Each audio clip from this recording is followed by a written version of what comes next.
something that I didn't even really think of, and someone asked me on Twitter, they were like, how the hell could you not think of John Cena, and if he wins this match, he'll become a 16-time world champion? The reason why I wasn't thinking about it is because I despise Seth Rollins' character so fucking much that anything else that was going to happen in this match just didn't matter at all. Plus, we also had the big distraction of John Cena getting his nose shattered by Seth Rollins. But he made his return to Monday Night Raw tonight. They had a contract signing. Seth Rollins called John Cena, what did he call him, poison or a disease or something like that, and Seth Rollins was the cure, and John Cena called Seth Rollins a bitch, and I think he talked about his mama too. So he said he would be the answer to a trivia question, which I thought was a great insult. Yes, he had a lot of great lines there. He was comparing the relationship between Ric Flair and Triple H to Triple H and Seth Rollins, and he said the one big difference is Triple H never was Ric Flair's bitch, and this Sunday I'm going to make you mine.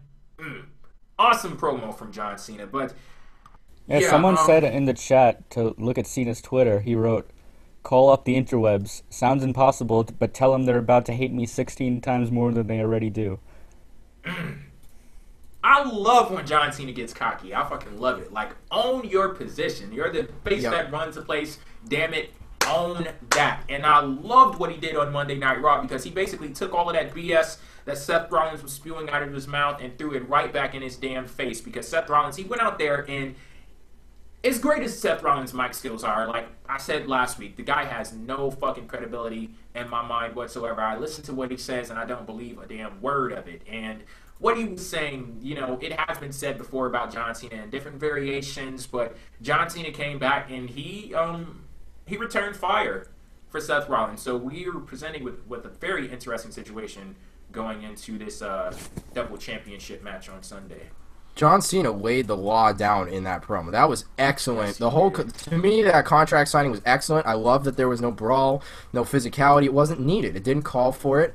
Cena laid the law down, said everything he needed to say, and it was greatly done. That's the kind of promo I want to see out of John Cena a lot more often. Not so much of the humor, not so much of the I'm an underdog, but just being straight up. And I think Rollins cut a really good promo beforehand. I mean, Cena may have burned him and come out as the victor of the promo segment, so to speak, but I think Rollins did a great job beforehand as well. So this was a really good segment. To me, it was the highlight of Raw, the best segment of the night, in my honest opinion. Yeah. And Cena laid the law down very, very well here. Now this match, what are we going to do here?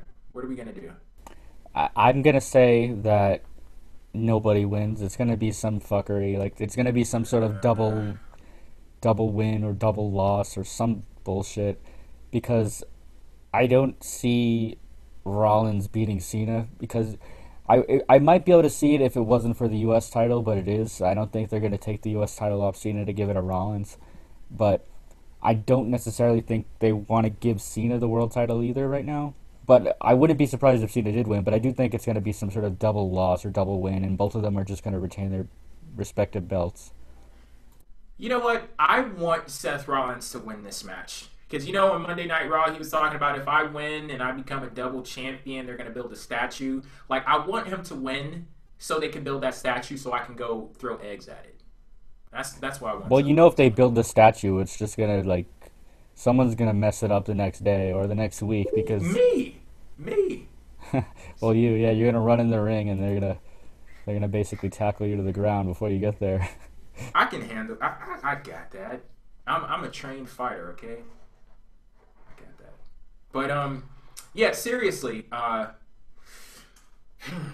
really like the flair that they added, and I see what I did there. I like the flair that they added with bringing the World Championship tally into the mix. I thought that was awesome. I love that layer added to the story because that makes this match feel so much bigger. And I mean, it was a big match already, but...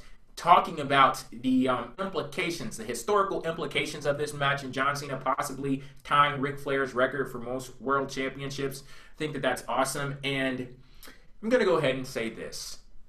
If it was up to me, John Cena would be tying that record this Sunday. That's my pick to win. See, I don't mind it, honestly. It's just that I don't want Cena to be the guy to beat Rollins, because Rollins has been this like conniving heel, and he's screwed over so many people. I just want it to be basically either Roman Reigns, Dean Ambrose, or Brock Lesnar, and anyone else I won't accept, because just they built it up too long to just give it to Cena, you know. I like where you're coming from, Steven. I really do, and honestly, I think you made a good point when it comes to the whole possibility of there being a some kind of screwball BS. And that is exactly what we do not need at SummerSlam, because we have had so much of that over the last number of months and arguably years at big pay-per-views and bigger events and big matches and whatever. The last thing I want to see is a screwy finish to this match. I want a clean damn finish. 1, 2, 3, clean finish. And honestly, if Seth Rollins was booked the way he should have been and was the credible, solid heel champion who was an architect that came out there, used his tactics to win matches, but wasn't afraid of a goddamn challenge and was not afraid of a damn thing, as he should be, because Seth Rollins has nothing to be afraid of. He's an architect. He's a smart individual. If he's as smart as he, builds himself up to be, then why the hell would he be so damn scared? So to me, if he was booked well as a WWE champion, I would want Seth Rollins to win this match. I still do want Seth Rollins to win this match, but I would say that I think Seth Rollins has a chance in this match. But I'm going into this match, and I don't believe for 1 second that Seth Rollins will beat John Cena if there's a clean, straight-up finish.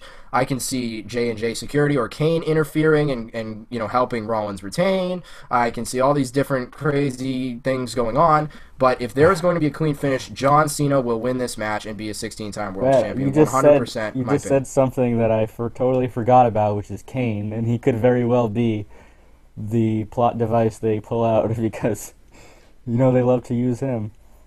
And it's going to be something. It's going to be something. Like I sit here and I say, I want John Cena to win this match. But, see, here's this thing that you used to say on the show, Evan, about like the overwhelming predictability of John Cena in matches. When I look at this, that's my line. I see an overwhelming predictability, but it's on the other fucking side. like, I know it's going to be some type of bullshit, some type of fuckery that ensures that Seth Rollins will be the WWE World Heavyweight Champion when everything is said and done. And I think